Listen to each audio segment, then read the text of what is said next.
السلام علیکم دوستو ایک علاقے کا بادشاہ تھا جس کی اولاد نہیں تھی۔ شادی کو بھی بہت عرصہ گزر چکا تھا، تو تقریباً کوئی 20 سال کے عرصے کے بعد اللہ پاک نے ان کے گھر ایک اولاد دی اور ایک بیٹا پیدا ہوا۔ بیٹا پیدا ہونے پر بادشاہ بہت خوش ہوا۔ اس نے اپنے وزیروں سے کہا کہ آج ہم اس خوشی کو اپنی رعایا کے ساتھ مل کر منائیں گے۔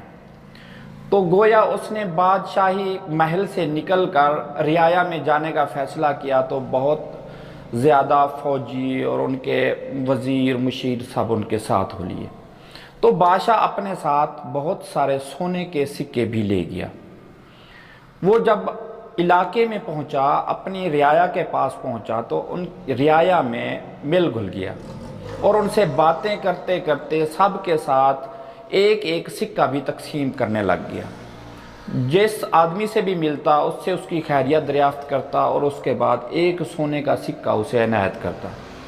دوستو یہ سلسلہ چلتا رہا، شام ہونے کو آگئی تو اس نے دیکھا کہ ایک سائیڈ پہ ایک بھکاری، ایک فقیر بیٹھا ہوا ہے۔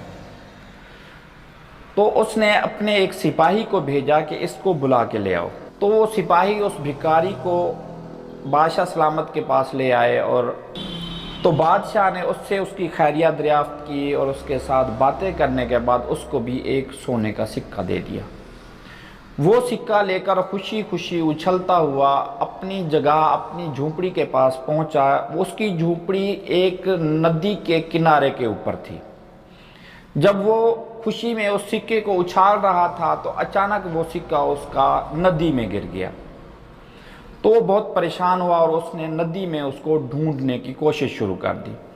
کافی دیر لگ گئی۔ جب وہ اس میں کامیاب نہیں ہو رہا تھا تو اچانک بادشاہ کی نظر اس پر پڑی۔ بادشاہ نے سپاہی سے کہا کہ اس کو دوبارہ بلا کر میرے پاس لے آؤ۔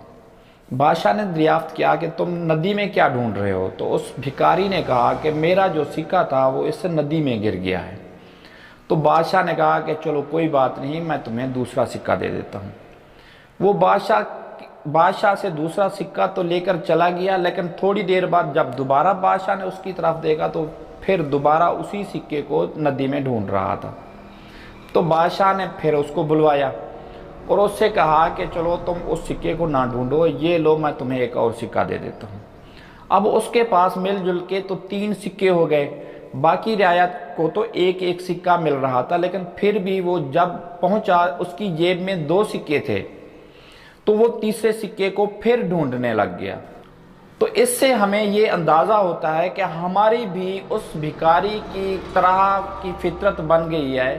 ہم اگر کسی غلطی کی وجہ سے کوئی چیز اگر کھو دیتے ہیں تو ہم اسی کو پھر ڈھونڈنے شروع کر دیتے ہیں، کیا ہے اس کے بدلے ہمیں اللہ پاک کی طرف سے اور بھی اس سے زیادہ بھی عنایت ہو جائے۔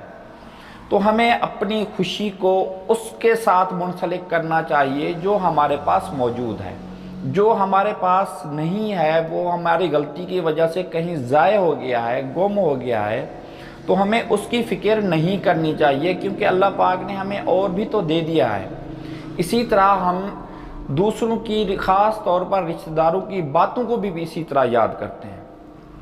جب کوئی رشتہ دار ہمارے ساتھ کبھی کسی عرصے میں، کسی دور میں کوئی زیادتی کر چکا ہوتا ہے، پھر اس کے بعد چاہے وہ ہمارے ساتھ کوئی اچھا سلوک بھی کر جائے، لیکن ہم اس کی زیادتی کو ہمیشہ یاد رکھتے ہیں۔ یہ نہیں سوچتے کہ اس نے ہمارے ساتھ یہ اچھائیاں بھی تو کی ہیں۔ تو ہمیں اپنی اس زندگی کے معمول پر نظر کرنی چاہیے اور اس کو ٹھیک کرنا چاہیے کہ جو ہمارے پاس ہے ہمیں اس پہ خوش ہونا چاہیے، اسی پہ راضی ہونا چاہیے، اللہ کا شکر ادا کرنا چاہیے، اس کی بجائے ہم پچھلی یادوں کو یاد کرتے رہیں اور اپنے آپ کو خوار کرتے رہیں۔ امید ہے ویڈیو آپ کو پسند آئے گی۔ بہت بہت شکریہ۔